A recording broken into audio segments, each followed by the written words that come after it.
So good. Congrats. That's awesome. How much was the award? $100. Excuse me. I go, Yeah, yeah, definitely. you know, also like really like this to your hours. Nice word, just by you, I said objective. Especially for educational purposes. Thank you. You should use it. Have to look. Yeah.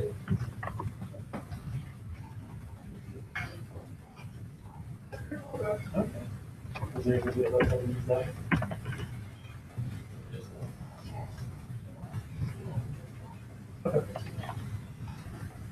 You go ahead, I'll make you go to that.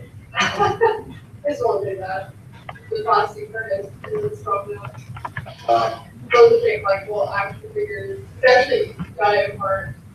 It's like, this thought process is very, like, or type of breakdown, like the basic things, he's like, design elements, design elements.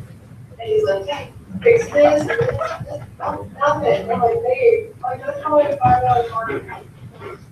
How you open Twitter. Yeah, she may. I know, but because they can't, you know, there seems too much money. I'm like, you know, how many like parts out here breaking the car to get something?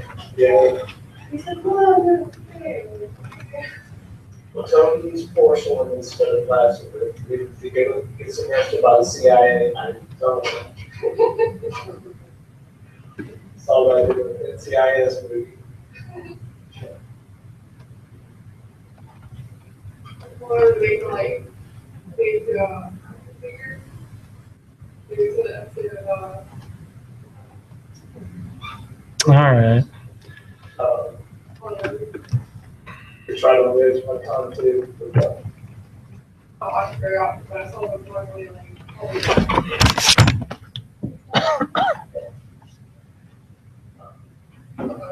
It's never been a one piece for that show. I don't know why. It's, Characters. yeah. One thing about big records about doing this is completely wrong. I was thinking of the TV series.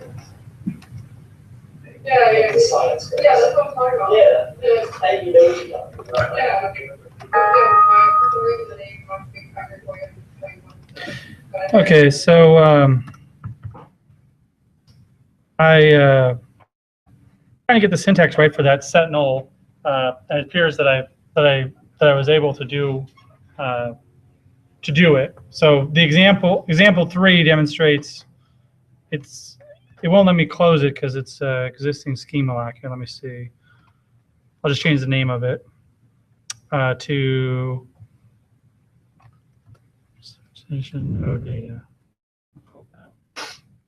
So it appears as though, sorry, probably sounded really loud on the coast.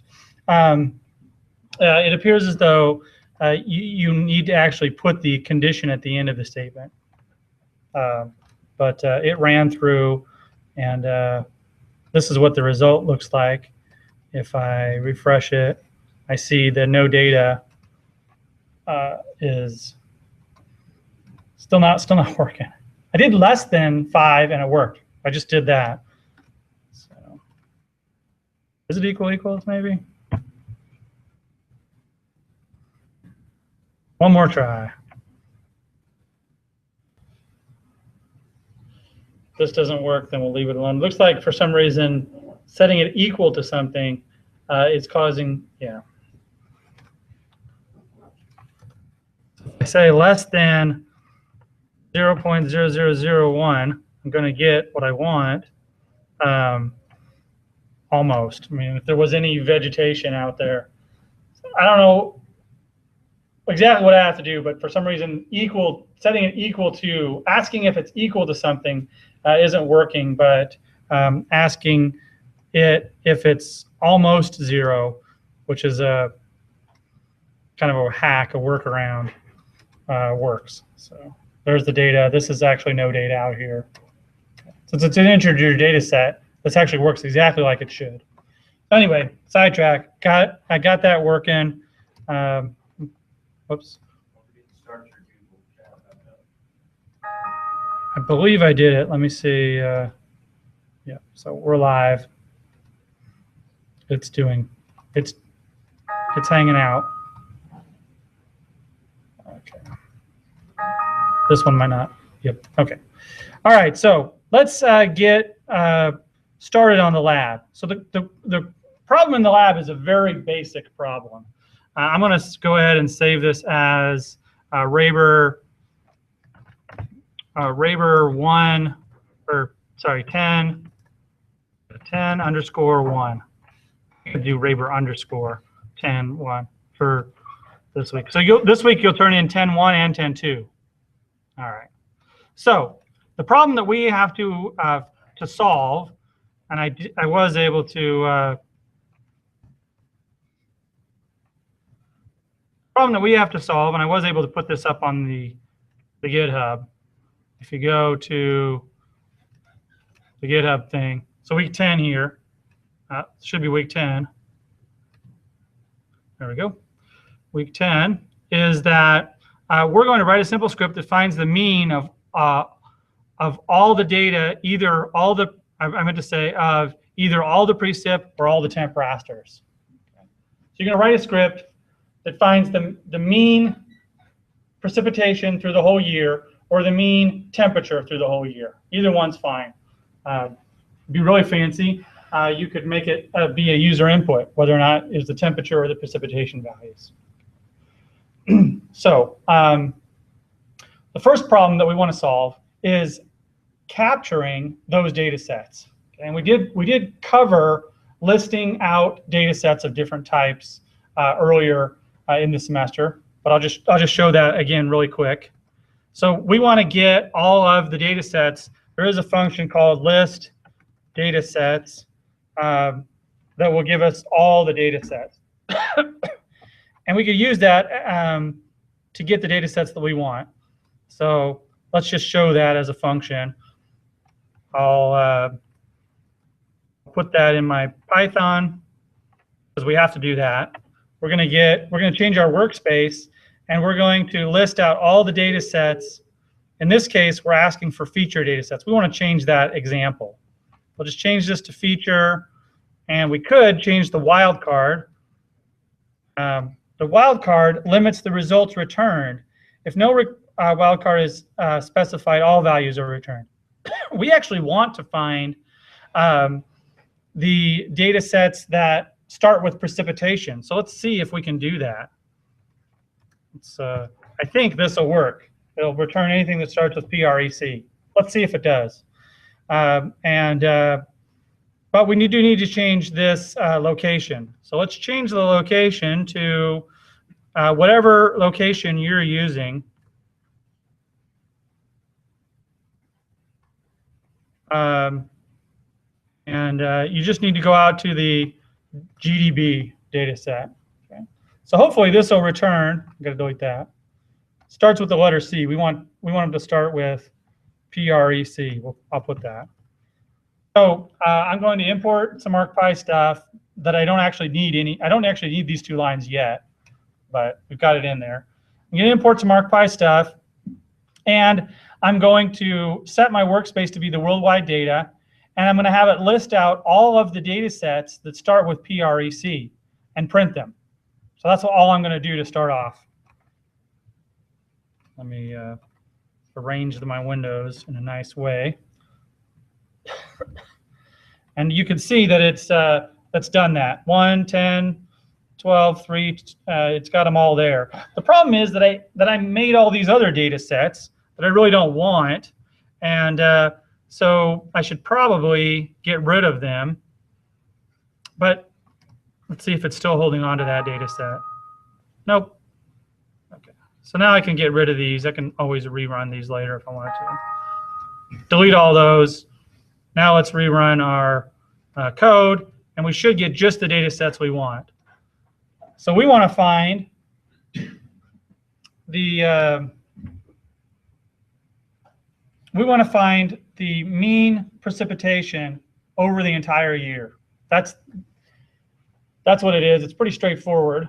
Okay, how do we get the mean? We take all the values, we add them up, and we divide by the number of values. Okay, so I'm going to show you two different ways that we could do it that involve the traditional way we'd calculate a mean in Python, which would be that we would loop. We'd loop through all of our values, adding them all up, dividing by the total number.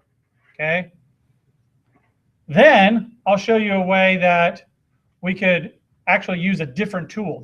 Well, I've already shown you that. That's the cell statistics. Okay. In fact, well, I'll get to that in a second. But we'll do this one first. So we want to loop through all these values and add them all up. Well, we know that plus adds things up, but it only adds 2 data sets at the same time. We do know that if we typed in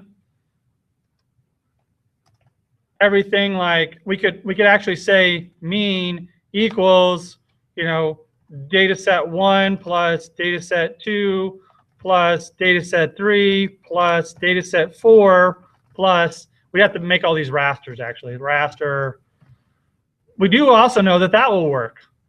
We could even divide it by n at the end. Or in this case, it would be what, 12. Okay, and that would work. The problem is generating this line of code. How do we generate that on the fly? Because that line is something that we actually want to type in. Okay, so we got that problem. Let's first tackle it using a loop where we just use plus to add up everything. Okay.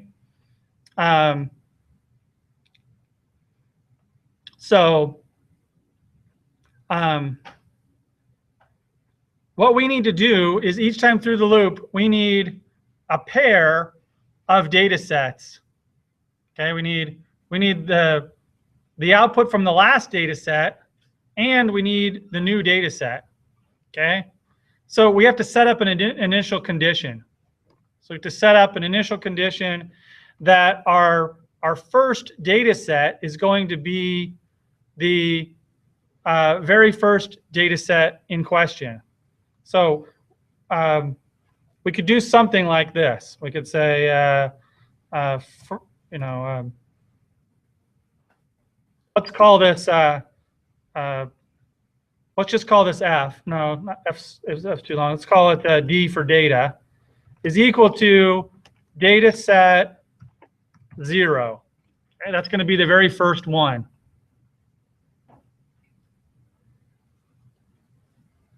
That's going to be the very first one in the loop. Now, we actually want, or data sets 0. We actually want to remove that one from the list of data sets in order so that it's not included when we add them all up. So does anybody remember how to do that?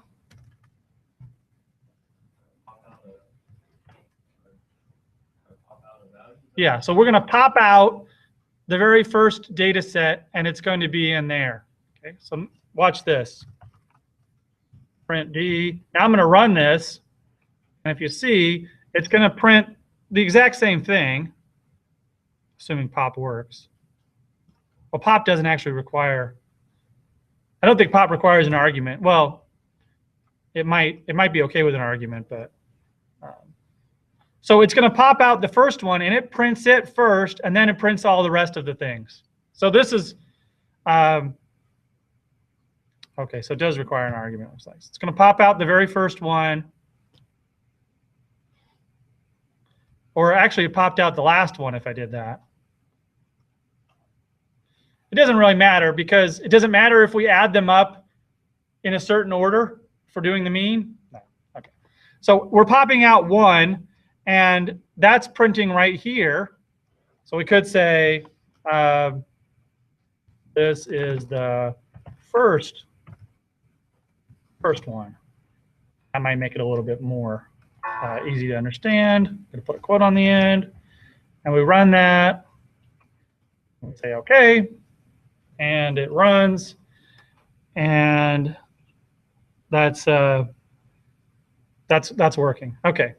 So what we need to do inside the loop is to continue to use, what we need to do is set a value and call this our temp add is going to be equal to data set plus D. Now, we do have to tell it that these are rasters, otherwise that won't work. Raster D. So it's adding the current data set. In fact, let's print those values. Print data set plus D. Or sorry, data set comma D. So it'll print, it's going to print data set and D each time through the loop. Okay. Then the last thing that we need to do is set D equal to T add, so that the next time through the loop, T add is now D, so that when it remakes T add, D will be the new one, the new one through, the new one, the new value. So I can run this, and at the end, I'll take D and save it as the total. It's not going to be the sum. It's going to be the total precip. It's not going to be the mean yet. It's the total. So run that, and this should produce what we want it to produce, because this is always going to be the running total. The expected a raster or layer name. That was a raster or layer name.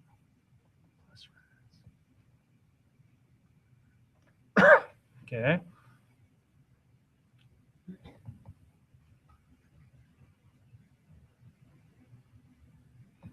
Okay.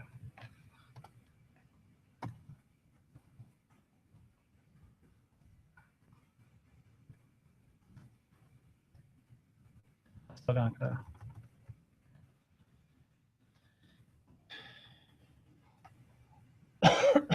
So the problem is that the next time through the loop, I'm using raster and I'm adding it to D. So it's having a problem. Okay, let's, instead of using the plus sign, let's just use plus, because we're adding two at a time anyway, so it won't matter. And plus doesn't care whether we give it actual rasters or whether we give it names of rasters. So this should work running it this way, unless it's going to get finicky about overwriting the outputs. Let's see what happens here. So the first time through, it's going to do the addition. Second time through, yes, it's going to work each time through there. So what it's doing is every time through the loop, it's adding the next data set to the running total. Now we had to do a little bit more logic than we normally would have done. Why? Well, because we can't just replace, this is not a valid statement. If we could just do, if we could do this, it would be great. If we could take D and set it equal to the valuation here, it won't work. In Spatial Analyst, you can't have something appear on both sides of the equation. Okay.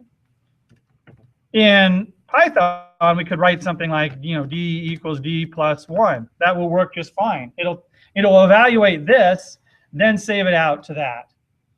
It won't work in Spatial Analyst. So we have to do this. All right.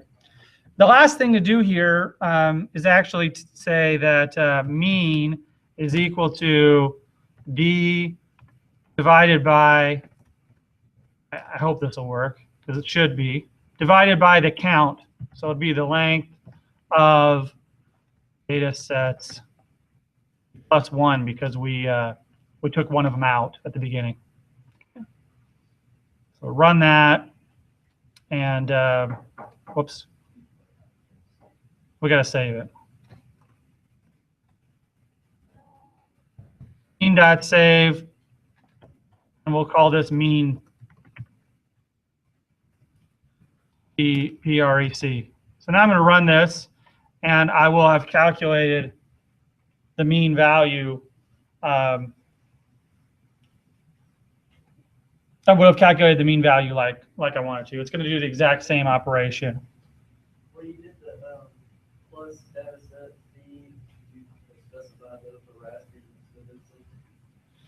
No, it was having an issue when I did specify them as rasters because after the first time through the loop, D was already converted to a raster. So what I did was, okay, so this didn't, oh, you're saying right here, this does need to be a raster. That's what you're saying. Yes, you were correct. I thought you were saying up in here. Yes, good call. See, it failed because it was trying to convert a number to a date. It was trying to convert it. It's trying to divide it by a number and needed to divide it by a raster data set. Now this brings up another issue, is that it might be that if I'm using a max of, that doesn't work. But is D also need to be D shouldn't need to be converted to a raster because it is a raster.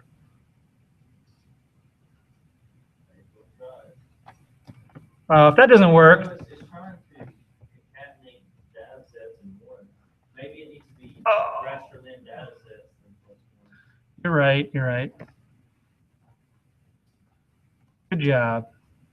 That was just a misplaced parenthesis. So actually, this will work just fine. I don't believe that does need to be a raster. You still need to have +1, but versus can be divided by 11. Thank you. E +1. Now let's run it again. All right. This may need to be converted to a raster, but ArcPy might be smart enough to know that since this is a raster, this other term should be converted. Just like you can add floats and integers together. So let's see if that works. All right.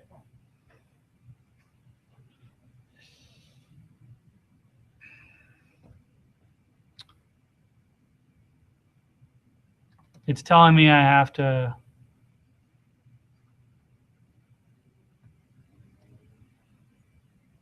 where do I put the delete? Yeah. And then it was called mean. I guess it's not there yet. All right. So this, I'm pretty sure this will work. So while that's running, let's think of it. We're going to go hard, less hard, or I guess I should say verbose, lots of code, a little bit less code, and the least amount of code. Okay. So this was the most verbose way to do it. Okay. So I'm actually gonna save that as 10_1. Where did that fail? Did that fail here? Run.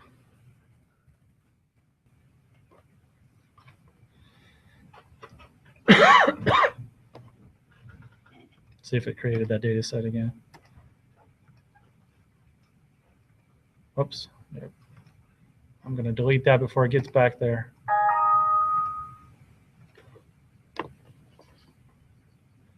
You know, mean might be a problem. Mean out. Mean out.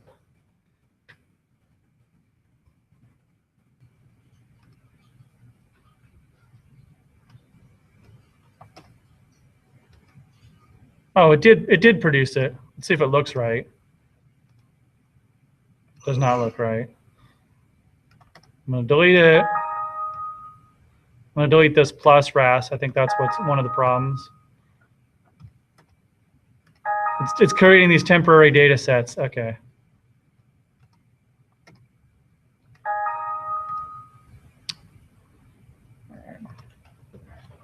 So this would work if it allowed me to delete these.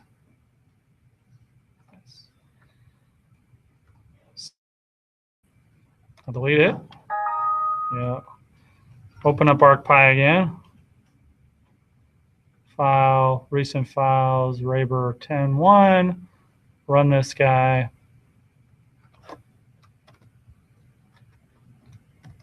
All right, so now it's going to run, and I'm pretty confident it'll work.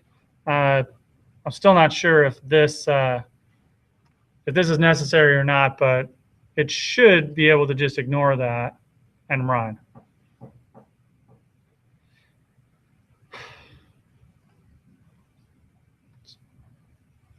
I'm going to save this as 10.1_2. This will be the second way we solve the problem. This raster shouldn't be there. Go back and save it as.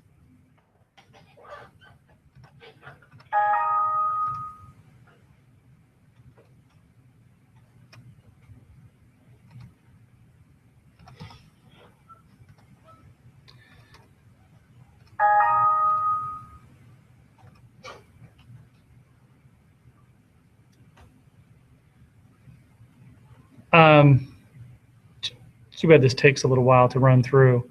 The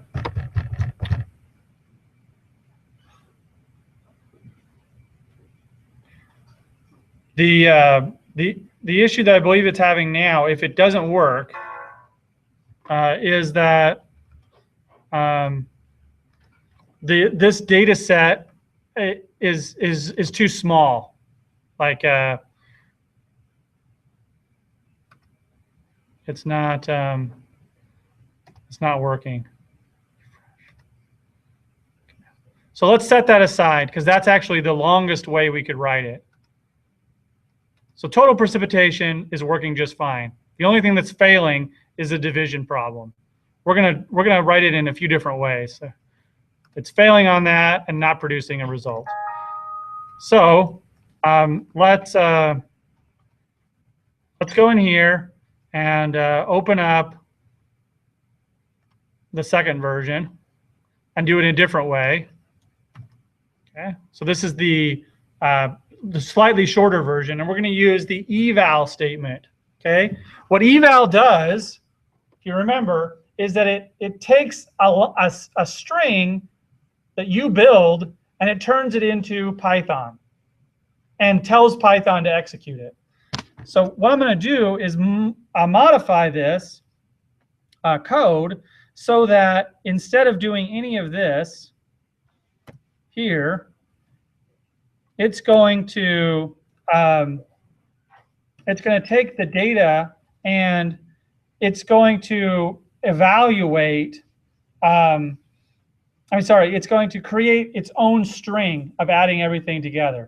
So watch this. If I go like this and say, I'm still going to do the loop for data set in data sets.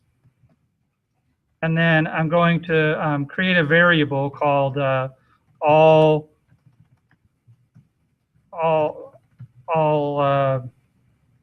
rasters and make it empty. And I'm going to say data set for all rasters dot append, and I'm going to append the words.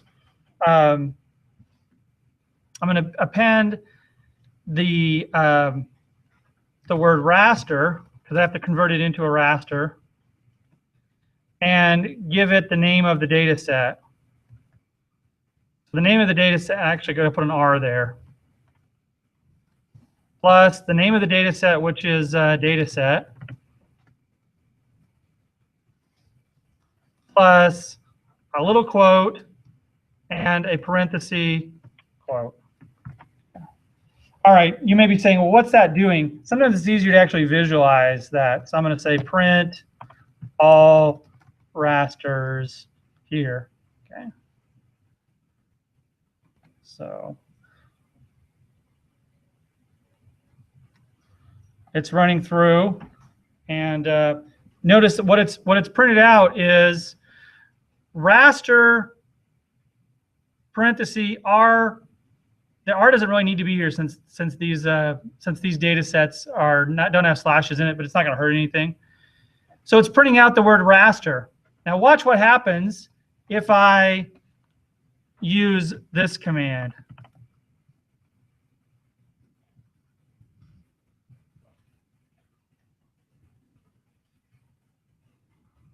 Now, look what this does.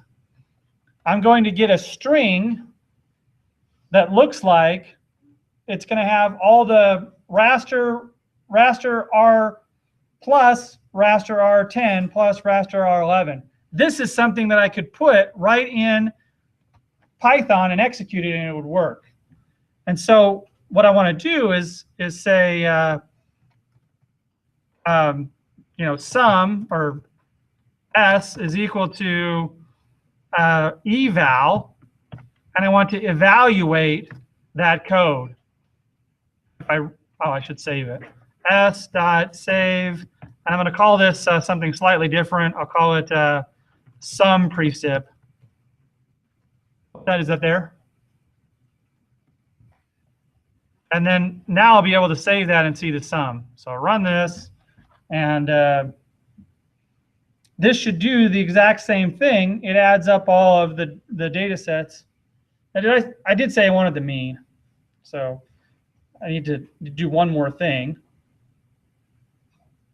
So now that ran through, and notice it did run slightly faster. The reason why it ran slightly faster is because it's not doing 10 different map algebra commands. It's just doing one.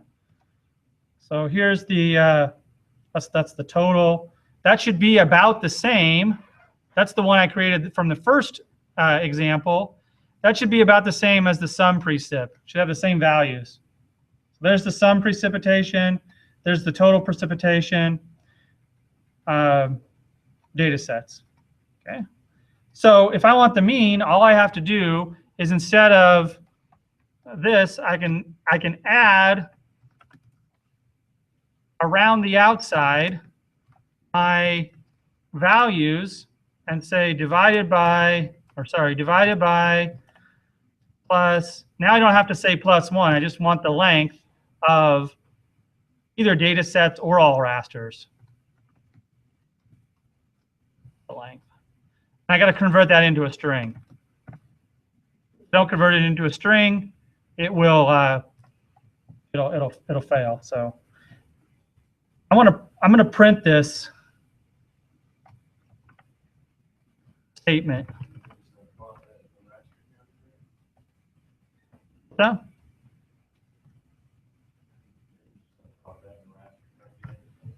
well, I could pop it in the raster calculator, but I'm just printing it for now. This is actually the equivalent of plopping it in the raster calculator using the eval function. It's the equivalent of it's saying go type this in the raster calc. That's what eval does. It says go type this into Python yourself and have it work. Now this is going to be just the mean. It's not going to recalculate the precipitation. So I'm going to, what it does first there is show you the statement that it generated. Okay. That's the statement it generated. And then it's actually running it. Now it's still waited on that for a few seconds, but that was still less time than it took this to run the entire loop through because it's adding a bunch of times. Here's the result. So in summary, the first one may be a little bit easier logically to understand. However, it runs slower, and there's the mean precipitation. So there's the result. And first of all, it actually ran because it looks more complicated, but it's actually less complicated than what's doing because it's only running ArcPy once. All right. So that's the second way to do it. And the trick here is getting this to look right, to be valid. Okay. All right. The third way to do it is even more simple. The third way to do it involves just executing a single command. Okay, so now I'll do it because there already is a command to do this in ArcPy.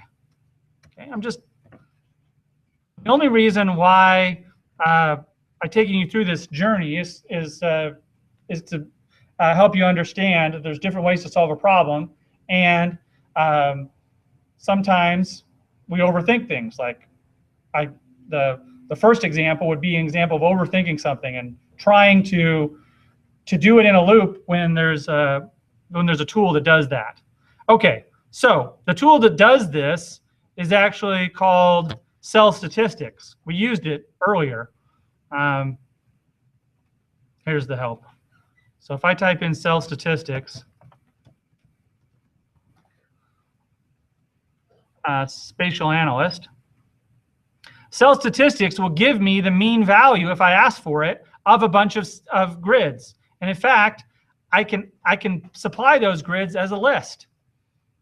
And so all I have to do is say out cell statistics equals the name of my list, which is called data sets. And then I give it the statistic that I want. See, that's the second parameter, which is mean, quote, mean, quote. And then I save my output statistics as I'll call this mean SA or cell statistics of the preset. Right. So now that's going to save it. And let's see if this runs even faster. My guess is it is, because ArcGIS is now running more of the code inside of their internally written code. Hopefully this is running a little bit faster. So let's see what that happens. So it's that finished. It's already done. So that was faster. And it only required 2 lines of code. Didn't even require a loop at all. Okay. So here's the mean precipitation calculated using the loop. Here's the other one. They should look exactly the same. They don't look exactly the same, but maybe it's has something to do with the way they're symbolized in our catalog. It'd be interesting to see what the actual values are. Yeah, the actual values are very similar. I can't hit the exact same spot. Okay. Oh, I see what the difference is. So we supplied an integer, so it rounded off in the other one. So the difference is that cell statistics outputs a floating point. So in our example, if we would have said that this number right here, if we gave it as a 12.1 instead of 12, it would have produced the exact same result. It's close enough. Okay, either one is acceptable for what we're doing. We're talking about millimeters of precipitation, so it doesn't matter to get point something. Okay, so that is the first example. That's the first way to do it. And I'm sorry, that's the first thing in the lab. Now we could import. Got this thing called import date time. There's this thing. This is how I did the test last week.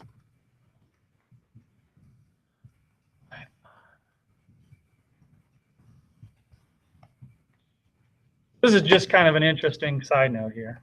Okay. So this module is called date time, and there's a function called now. So we can say, let's start it right after the checkout extension. So T1 is equal to datetime. It's actually datetime.datetime.now. And then T2 is equal to datetime.datetime.now. So then we could just print T2 minus T1, run this. And it will report to us how long it actually took. So if your users are ever interested in that, you can report that.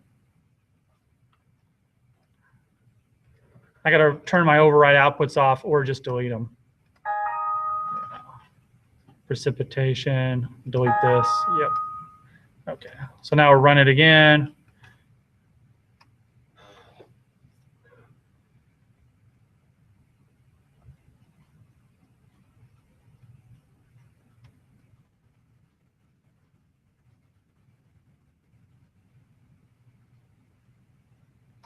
Took 10 seconds. I'm going to add the same code into here. Make sure I put it in the same place. I need to put it after the extension checks out. Otherwise, it'll be including the however much time it took to check the extension out. It could be different in different places. So now we'll run this and see how long this code takes to run. And it felt like it took longer, but I don't know exactly how much longer. Okay, that took said 11 seconds to run, so it didn't take as much longer as I thought, but slightly longer time to run generating the command through a loop. Now it would take a lot longer doing the first way. Remember, it took probably 20 seconds because it was doing each command separately. All right. The last way that I'll show you that we could do this, and I don't even know if this will work yet. This may be for next week, but let's save this as 10-4.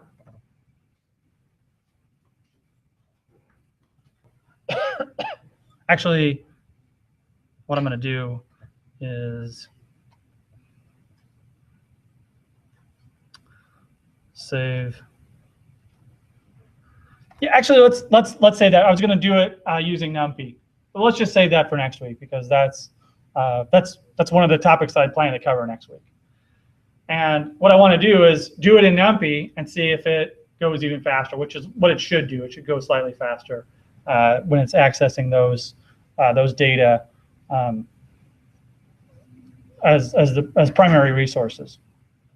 Okay, so let's think about now what we have to do for the second command, or the second script that you have to write, because we pretty much did that whole script.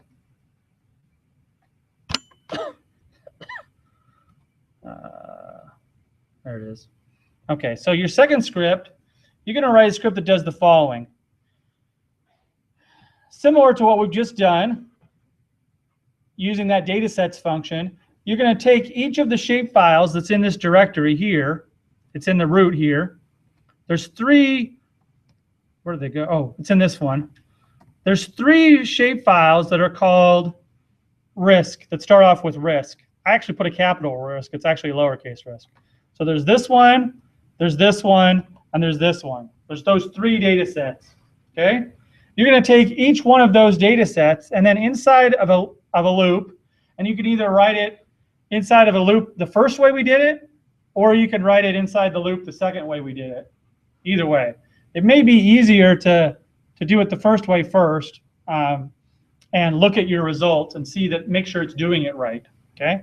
So what you're going to do is you're going to use the Euclidean distance function. We didn't do that in class, but it's just another function. It's going to produce a raster given inputs. Given some inputs, it's going to produce a raster. And before I release you today, I'll take you to that point so that you're actually going to get your Euclidean distance data. Okay? Then, once you do that, you have to do a few things. Next, you have to adjust the output so that only distances up to 100 meters are present. Beyond 100 meters, you're going to get a value of no data. Okay. So in other words, they're going to look kind of like buffers. So we'll see what Euclidean distance does in a second, but basically it produces a raster that tells you how far away you are from the input data set. So the value of the center of every cell is how far you are away from the input thing. So if the input is this data set, right here, how far away am I from this data set? That's the value that that cell is going to get. If the value is 50, that means the distance from here to here is 50. And it's always the shortest distance. Okay. All right. Next, you're going to have to, after you adjust it so that only the 1,000 meters are cut off, how are you going to do that? By the way, this we did show in class. Exactly. Use a conditional statement. So go look at the help for conditional, and you're going to say something like you're going to say conditional, and then you're going to feed it the name of the raster, and you're going to say less than 10. You're going to say if it's less than 10, it's going to get the same value as the input.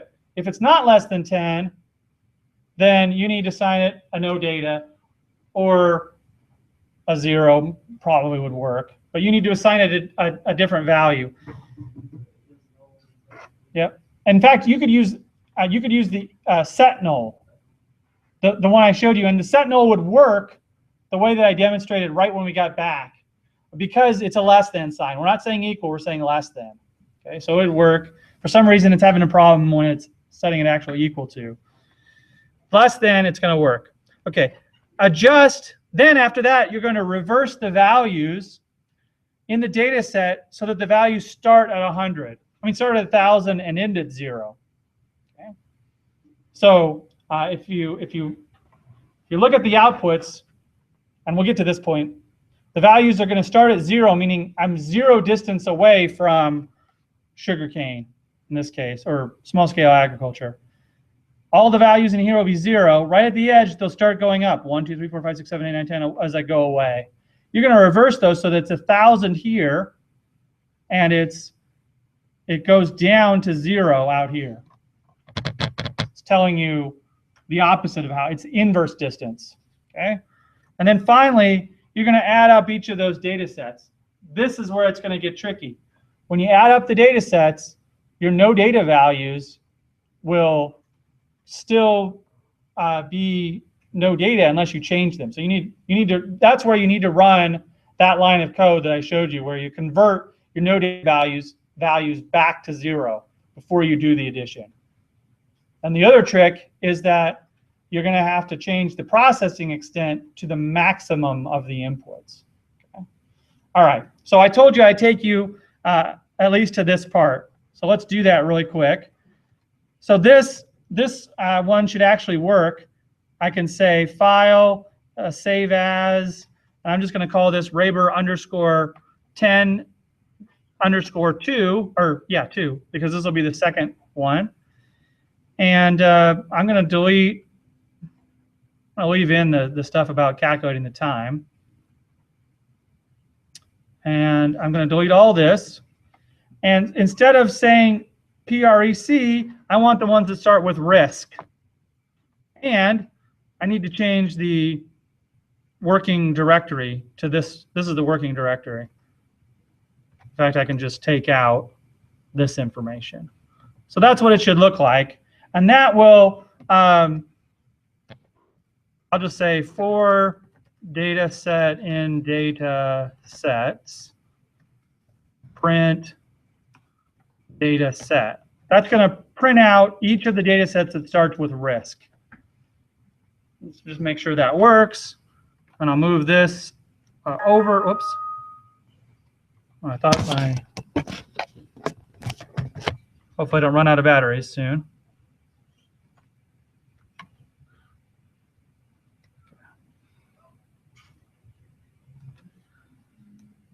Okay, so that's printing out. It didn't print the data sets.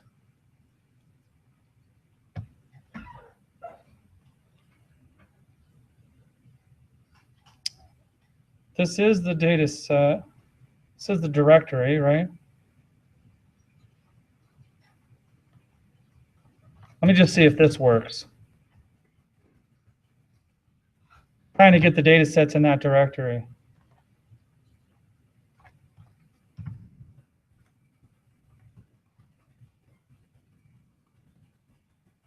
Not printing any.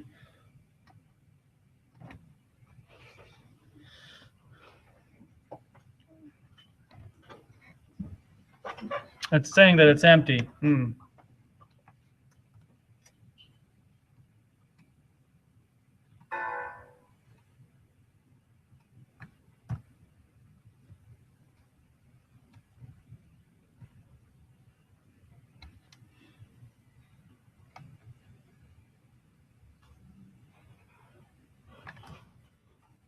So I'm telling it to go to that directory and return the data sets that are in that directory that have risk associated with them. And it's just, it's not printing them out. List data sets. I don't understand exactly why that's not working, because feature should be there. Oh, it looks like it has to be a coverage or a geodatabase data set. Let's see if we go to list feature classes, if this will work any better. List feature classes will return the feature classes in a data set. I mean, in a directory. And these are feature classes. So let me try to see if this will work. Should probably go like that. Yep, that worked. All right. I don't know why list data sets didn't work, but it didn't. So, I mean, it does say in the help it has to be a geodatabase, and we were working with geodatabases at first, but now we're working with shapefiles. All right. So now I'm hopefully just going to get back the ones that start with risk, and that is the case. Okay. So I created just the one. I mean, I got just the ones that started with risk. And now what I want to do is use Euclidean distance to find the distance away from the inputs. So I go to here, and or sorry, not go here. I go look up Euclidean distance. I can spell it right. I'll just type in distance.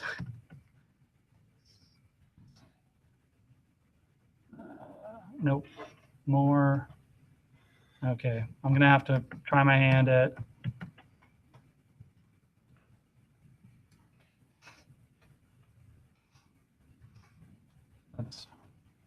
Well, I should have paid attention back in elementary school.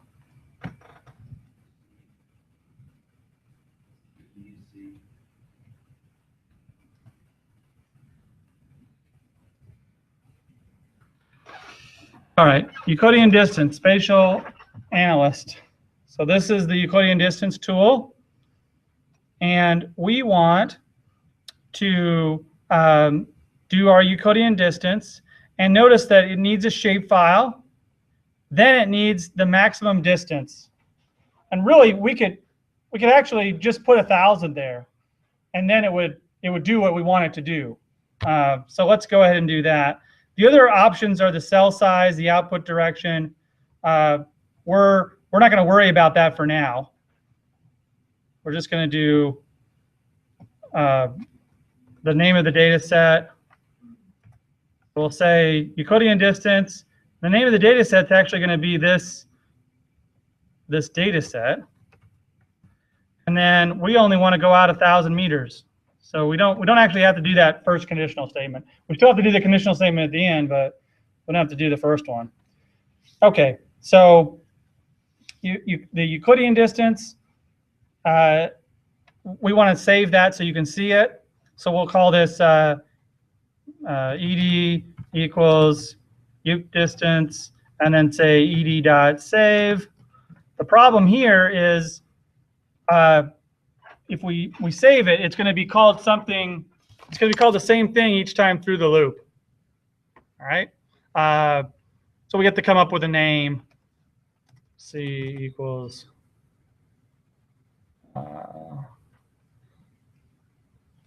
C equals 0, and say C is equal to C plus 1. And then we're going to save this as data set. And then I'm going to replace. This is just the way I'm handling it. You could handle it a different way if you wanted. I'm going to replace .shp with a string of C. So it's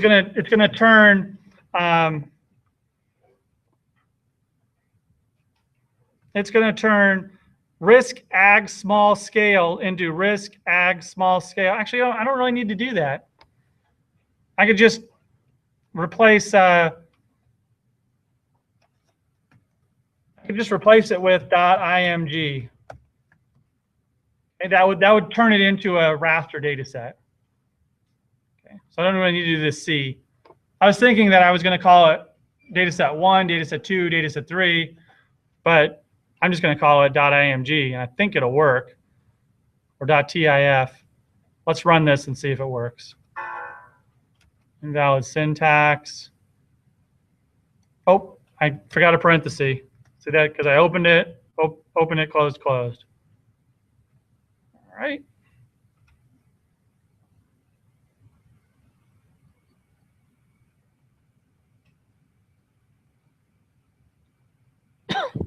Replace. I got to spell things right.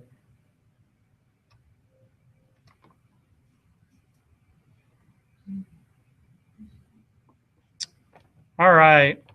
So those all ran through. They ran pretty quick. And let's see if they actually put data in my output directory. They did. So here's the small scale agriculture.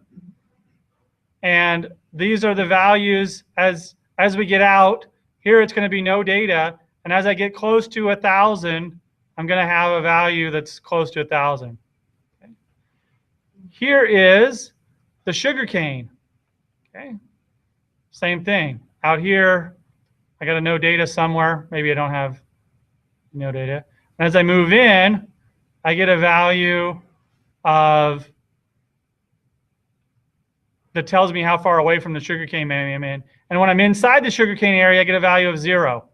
Okay, so I've got all 3 of those. Now, I told you I'd take you that far, but there's a problem already. If you could look at this, these areas right here, should have values, right? Because the value here is 0, and then all of a sudden it drops off to no data. It should be going out gently. The box isn't big enough, okay? The extent isn't big enough. That's a problem. Does anybody have a proposed way to solve this problem? You could set the extent.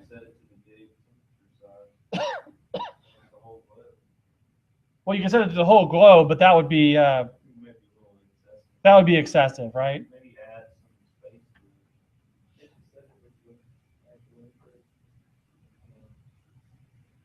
You could programmatically find out what the actual input is going to be, but because each of the data sets, what you want is the maximum of all of them at the end, right?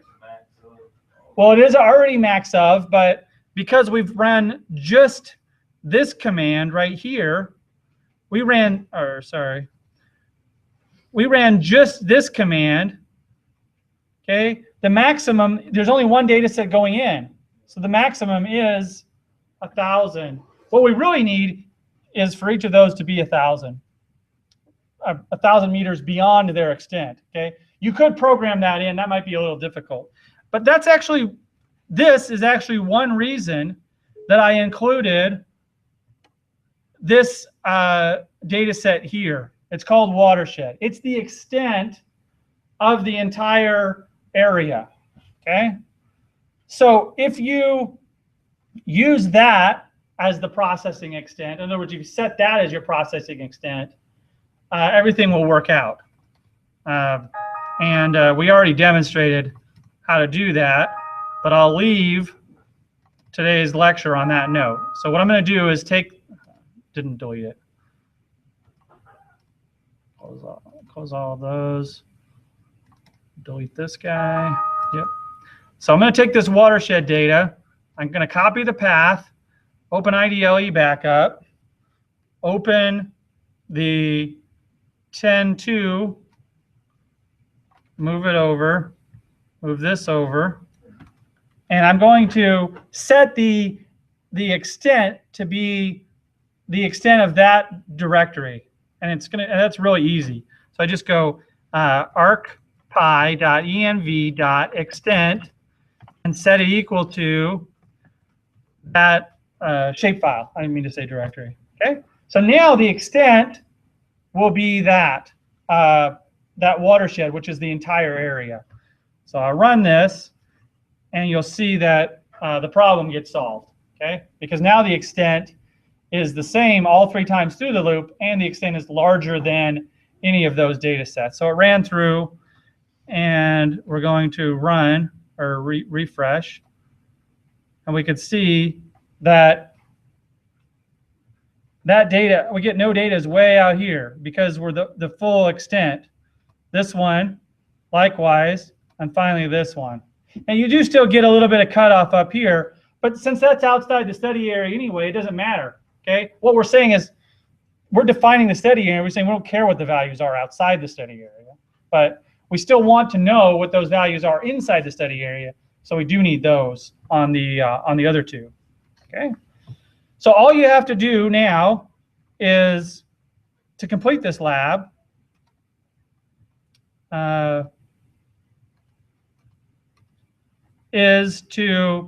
We've actually already done this one because we did it as part of the command. So we've cut off everything past 1,000 meters. It's already no data. So the next thing that you have to do is just reverse the values in each of those data sets so that they start at 1,000 and end at 0. Okay, how would you do that? Just mathematically, how would you do it? So right now they go from 1,000 to 0. Now you want to go from 0 to 1,000. You could just take 1,000 and subtract the current value, right? So if the value was 1,000, now it's 0. If the value was 500, I get 1,000 minus 500, I get 500. And if the value is 0, then I get, see if that would work. The value is 1,000.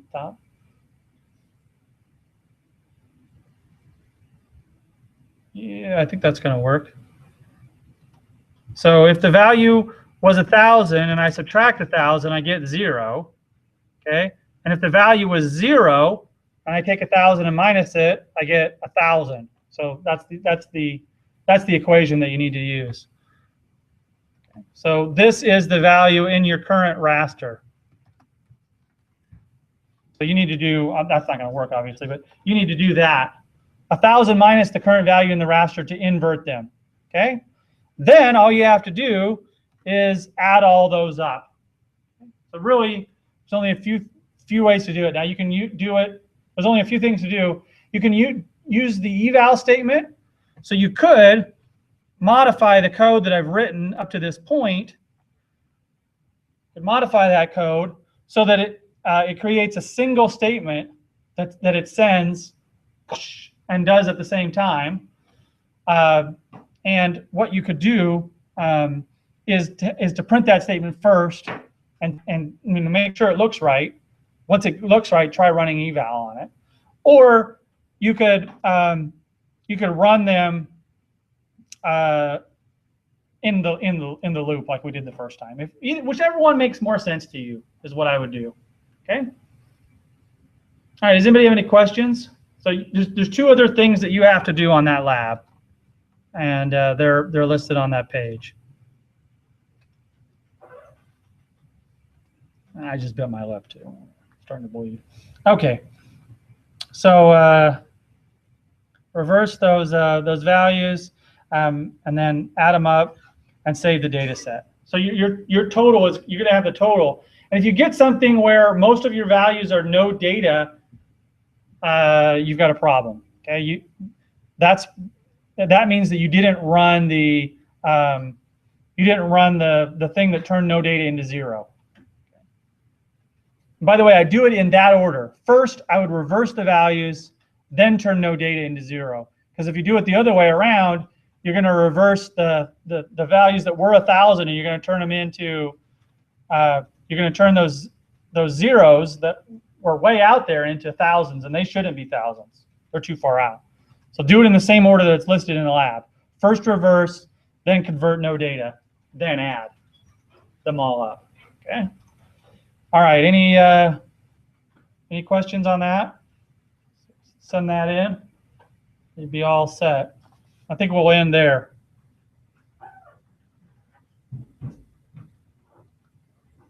We're right back. I'm going to go get. Oh yeah. I'll leave it up for a few minutes in case anybody has any questions. But I'm going to go get a paper towel.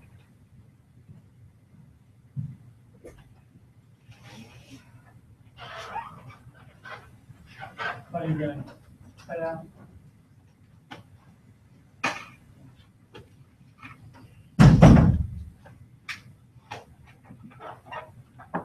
I'm one of the ones really Saturday. Yeah, ginger technology. Oh, no, the green is, full sample 3 and David. And I can actually do.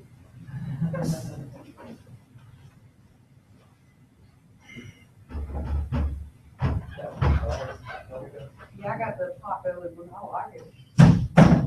Yeah, they're really nice. Is that stoneware or whatever? Figured, only thing I can figure out is that difference. Did you ever get that one for the last election day? I guess I'll do it tomorrow. I barely got the other one.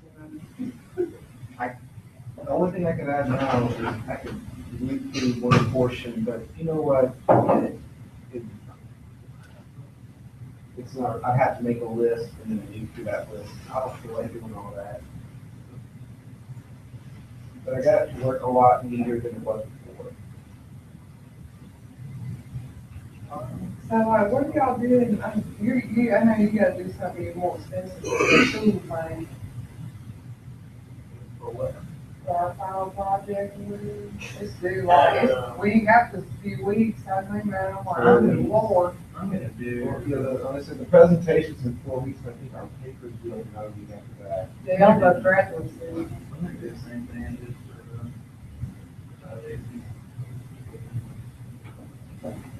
I figured out how I'm gonna do mine, so I just gotta get I just grabbed, I just told Rick today, I need this point.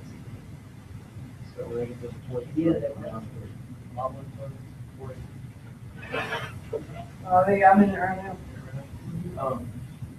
You should have to do a project for that. I'm just as glad. You can take one to the lab, probably, whatever, like, tools you use, like, you guys do, like, probably smoke and water. Yeah. Yeah, that's what I was thinking, it's just like, That's all I can do. That's my project, and the class is do it. we know, it was kind of making it like we had to come up with like something new or something, you know what I mean? And I'm like, I can't even do what is here, much less come up with something new, so. I'm just gonna take everything I did for that project. Do it however. You know, you just gotta prove that it's useful, whatever. Yeah. So, Is this all your, date and Y'all have a good evening. all right. no, that's not the way I ended up doing it. I changed it quite a bit. I just got, did he go, like he's going? They said he was coming right back. I wanna see if he can help me with this. And just wait. This was a pain in the ass.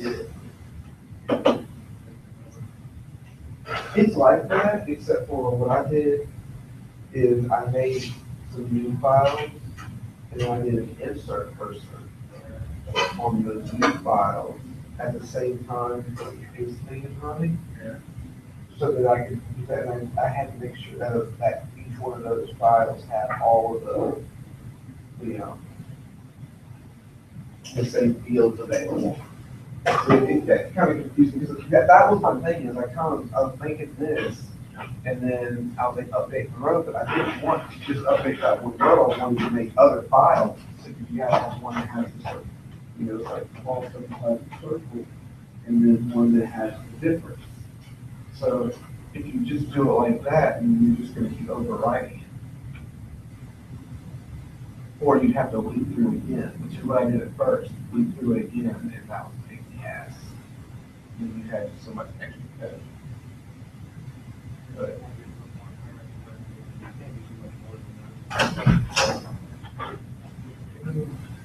I believe.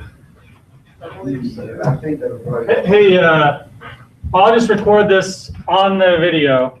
So the reason why I took a few seconds coming back is that somebody in the hallway was asking me a question related to the final project. So for the final project, yeah, you need to turn in your script.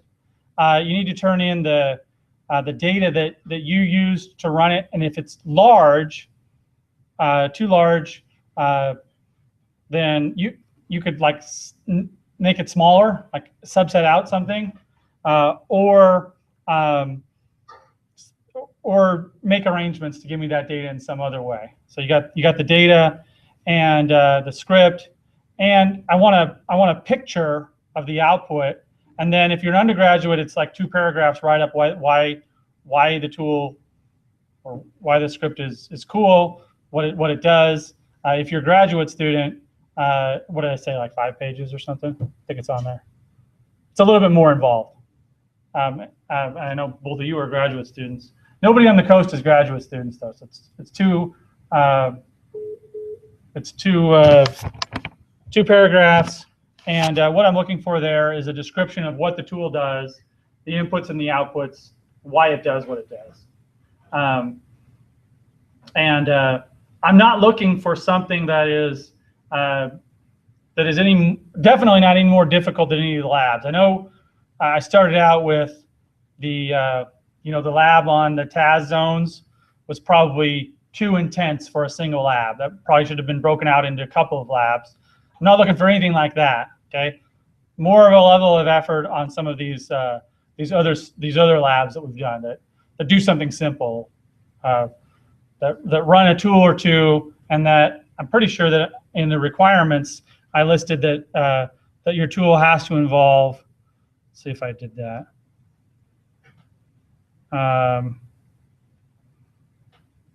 Yes, the program must implement branching, looping, and at least 2 different GIS tools. And so if you do choose to do it the open source route, it's harder to quantify what a tool is, but 2 different GIS operations is what you have to do there. Okay, so that's recorded, so I can tell people that it's at the very end of this lecture if they need to refer back to it. That's the question I was answering outside. All right, y'all have a good night. Do you have any questions about that? Is Daryl still there? It looks like. Yeah, I'm still here. Yeah, did you have any questions about what I just said, or? No, I don't. Y'all have a good night. All right, and I'll head down to the coast, probably in the earlier part of April, maybe close to no, but the earlier part of April for another lecture. So, all right, have a good night. Thank you. I have a question for you. This is from 8. Okay. I got everything you were except for the difference between the circle and the original. What does it give you an error? What does it do? Yeah, it just gives me an error. It says that function's not working. I can pull up the That function's not working. or something like that. Now, is it on every single one, or is it on a particular record? It won't work. Well,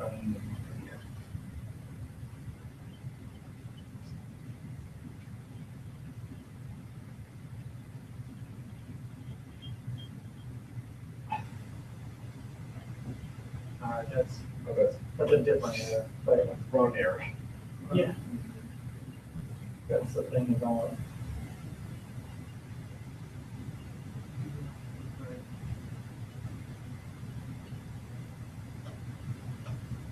The difference. View processing geometry object. So SEC and GO1, are they both polygons?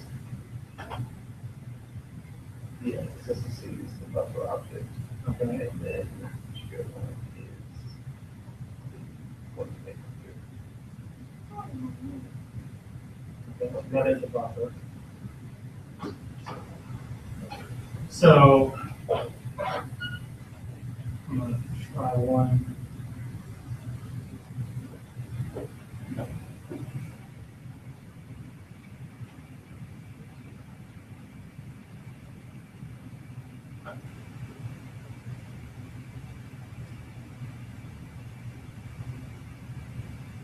So this is just a straight up buffer.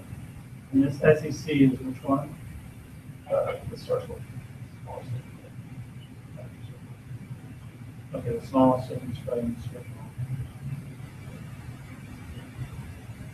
That does seem like it was right first time row. Yeah, the way that you worded it, I think it was right. But I mean, I've gone through and looked at everything, and I can't seem to figure out. Wait a second though. So these are both buffers, right? Yes. Well, no, this isn't. This is a buffer, but it's Yeah, really but- just the straight up geometry. Yeah, it's just, Yes. And so you're right that that should have worked.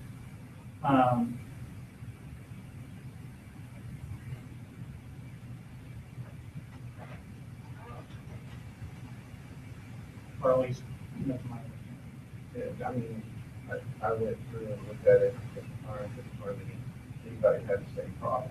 Nobody else had the same problem? Well, not anything that worked for me. Other people had issues with it, but their solutions is like, not what I found. Yeah, I mean, because like, yeah,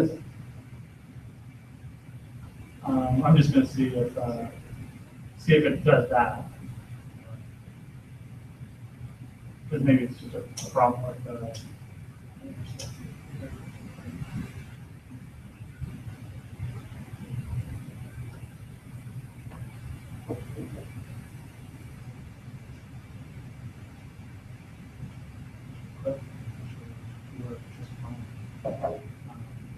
This clip is going to tell you one geometry. Actually,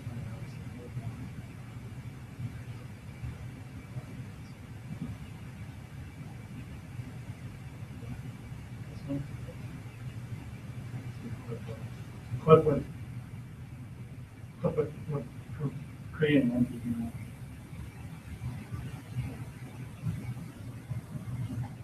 Well, that's not working here. So I think there must be something wrong here. I'm gonna try, right?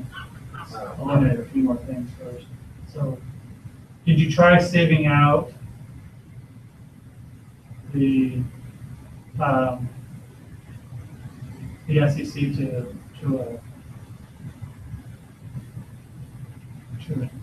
disk first, like saving it? No, insert row, right? That's good. Let's try, instead of doing this, to just save out this SEC. See if that looks like. See if it works. See if that makes sense. So now, the output data set, which is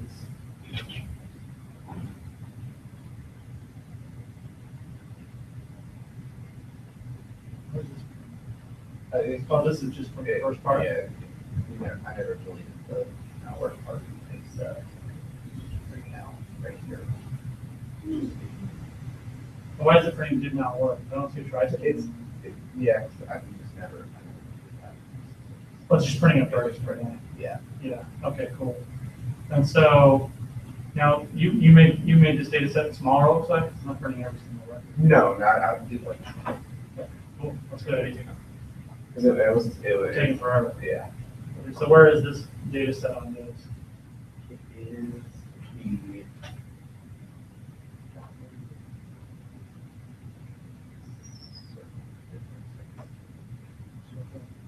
Circles are the, circles.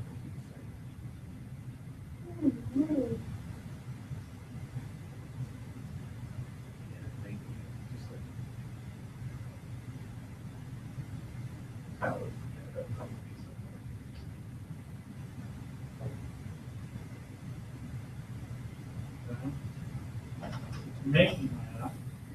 For some reason, it's not letting us. I'll show you. For some reason, that is moving.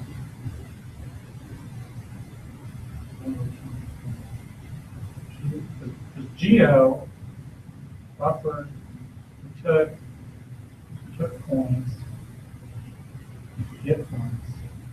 Yeah, yeah, I had to, Oh, get points is a function. yeah, I had made it a function because I was trying something else. To make it work. So- Yeah, no, that's a good idea. But it's in there now, so.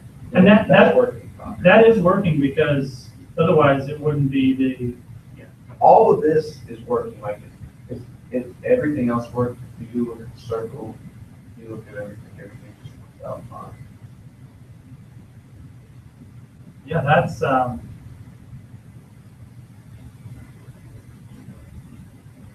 about this machine, it's not like, our catalog goes in. Even if I close out everything. this is really crazy though.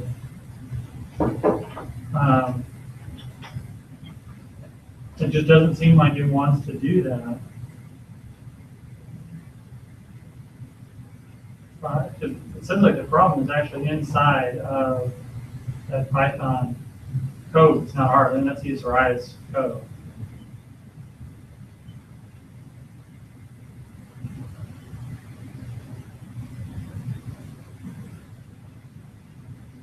So that Josh, I'm finding things.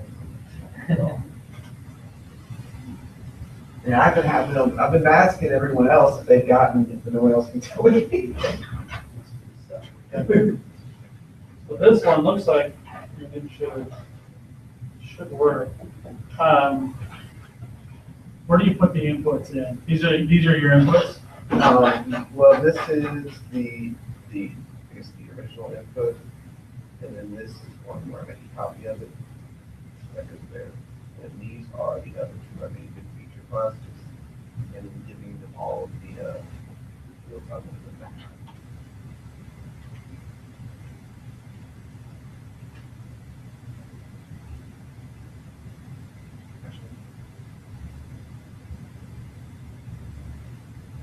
You can see us going through it.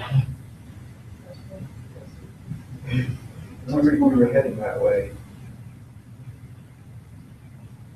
It's failing on the difference. So either the difference is not right, which it appears to be right, or right. Do you always use this machine? Yes, I always use that machine. I tried doing some stuff on my laptop. I still have problems, but I can't remember if those the same problems anymore. With this lab, it's the hardest thing. The other ones I felt like I could. Oh, even the TASON one? It was difficult for a minute, but the only one that was difficult about that one was understanding how the cursor worked. I didn't quite get it in class. And then once I went at it for about an hour or so, and I saw what it was actually doing, and it was just, regular with it. That's the one where.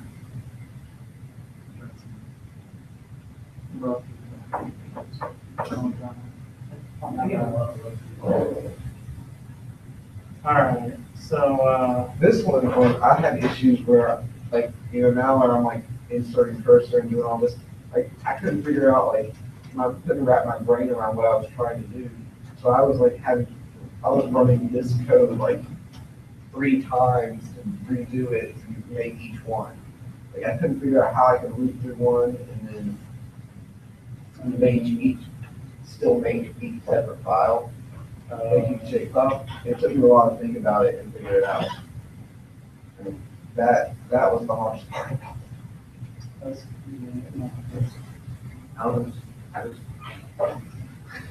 I was like, what is that? It's frustrating too, and I realized what I was doing, what's doing. I'm just gonna try running on this computer and see if it does anything. So I need to put these files on there though. So. Jeez. All you need is actually that kind of first.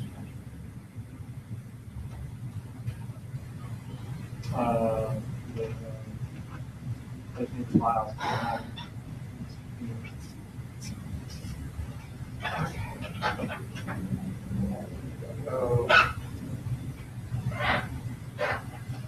Austin package first practice for software. And you, I don't know, the only text I got from Tiffany tonight has been that I owe her. Seems like you can read it, Sean. I wouldn't say deeper.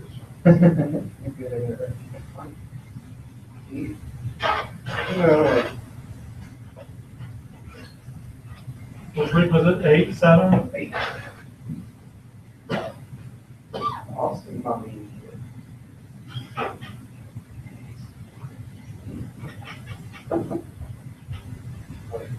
If I was my kids were ever going to murder me. Sometimes I worry about that. Of course, you always hear about graduate students murdering people in universities. It's all stress. Well, I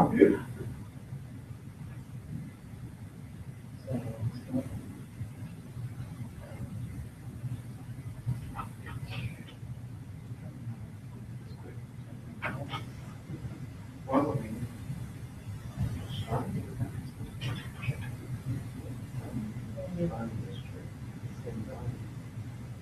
and once this one's done, the other one will be. Yeah, it's isn't it? As long as it works on one, it's working on one. Well, actually, the other one doesn't even use archive, so it's running a totally different library. But it should work. You know, even if this is a library problem, it should work on the other one just fine. Okay, so got those files, and we change this to /temp/.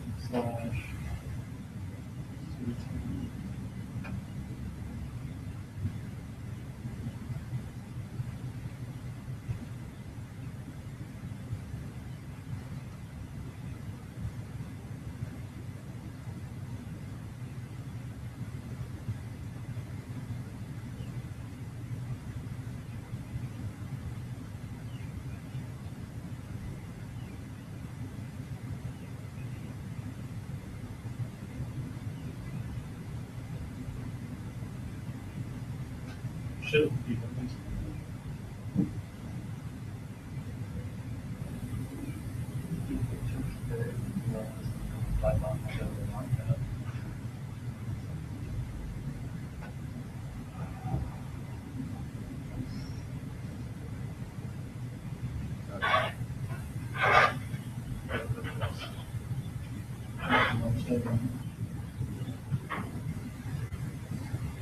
Yes.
especially since they've put the domain on. But since it's the exact same control access that they.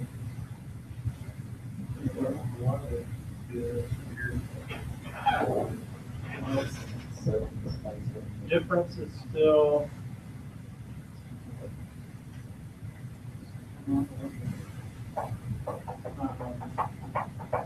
So there must be something, I mean, if it's not really well, I mean, I guess the two machines are. Yeah.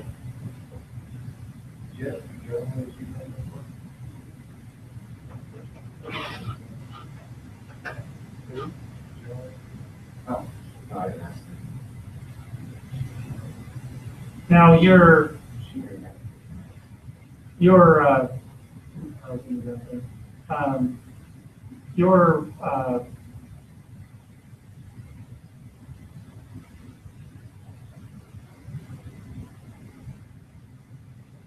you're just trying to actually save the difference. You don't actually need to calculate anything, do you? Or No, there's no calculation at that point, I'm just trying to make that less. to show the difference? Yeah, the different shape file. But yeah, it calculates everything, and I've got that set into, you know, a nice little, got that working, that working on the calculation.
Okay. Well, that worked.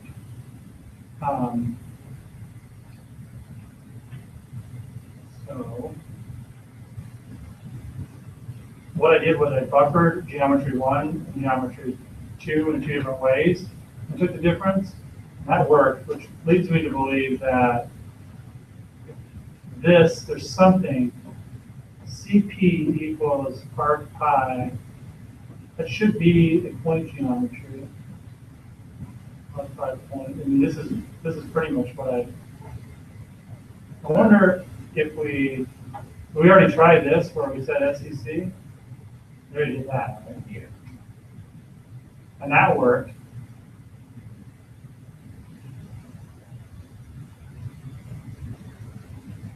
So it really is a geometry. Okay. Point.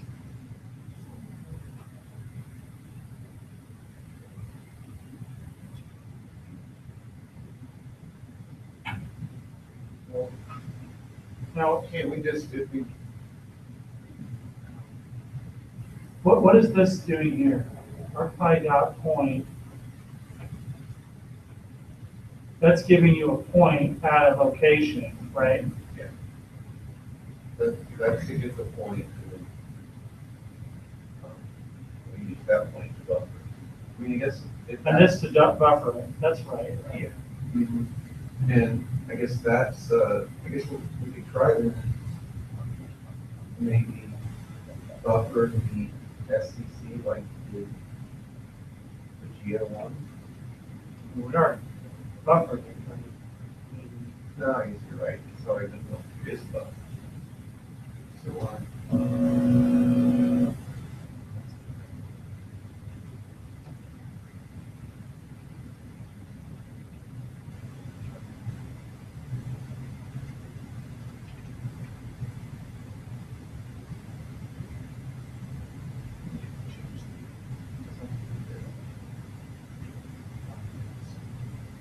but, you but know, it doesn't matter. I mean, It just makes it there. right, you failed. There, that's. This point geometry.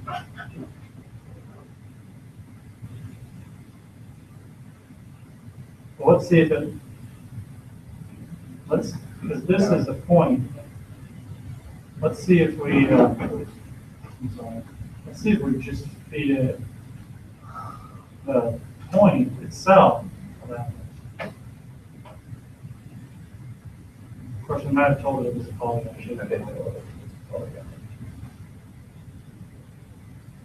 yeah. How about this? See if we got it.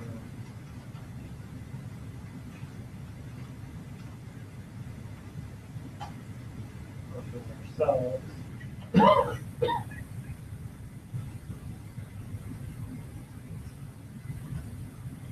That's working.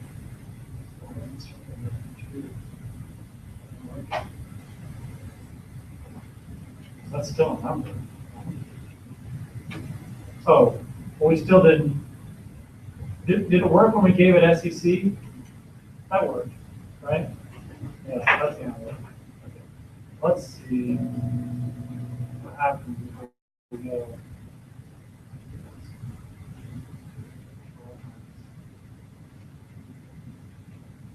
CP buffer.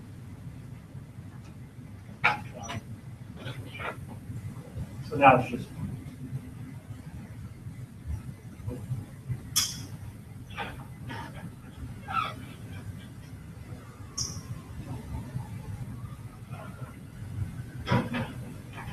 That's still in the.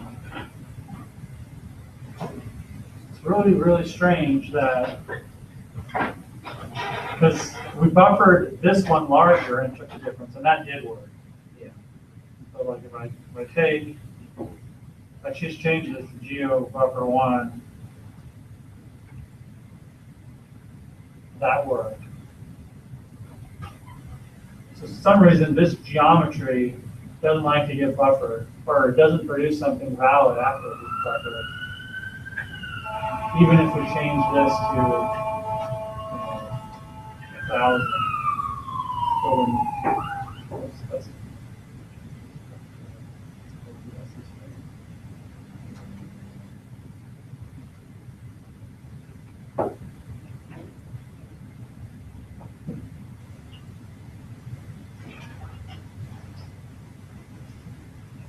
Okay. okay, So maybe, we need to figure out another way to, so what's this doing right here? Row 1 is equal to SEC. that, to make this thing, to make this false.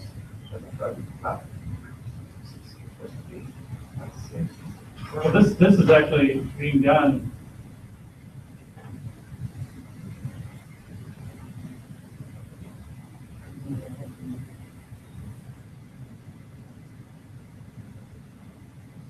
Problem.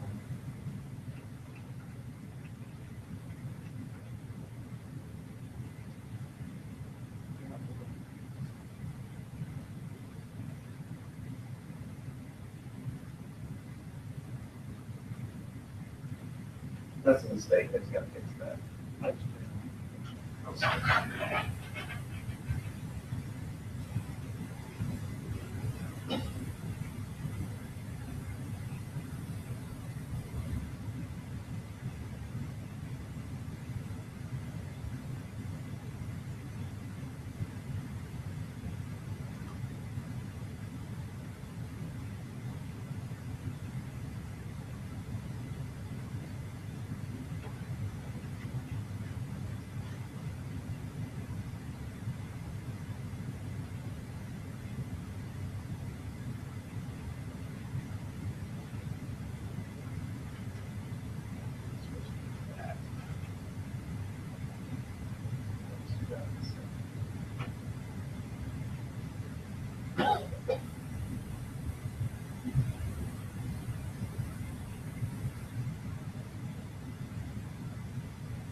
This is week 8, right? So we're working on. Yes.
I got it to work.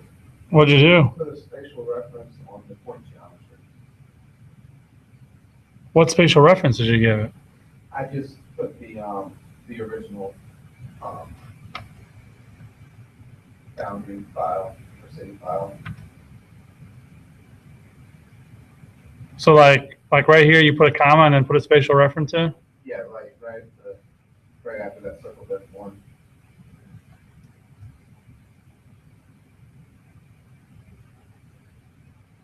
Make sure, or right? Let's see.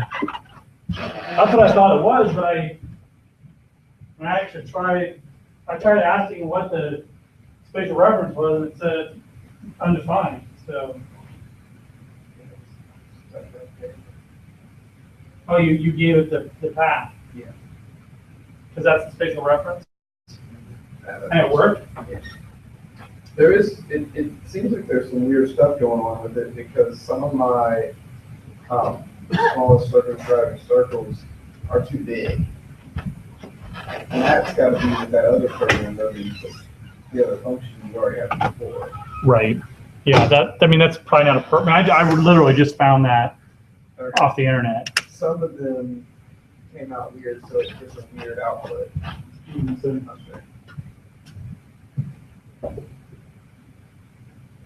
You're right, because it should, Like this guy right here, is an example. yeah, and that's not the smallest difference. Obviously, but some of them, like that one looks right, that one's probably pretty close to right. Yeah.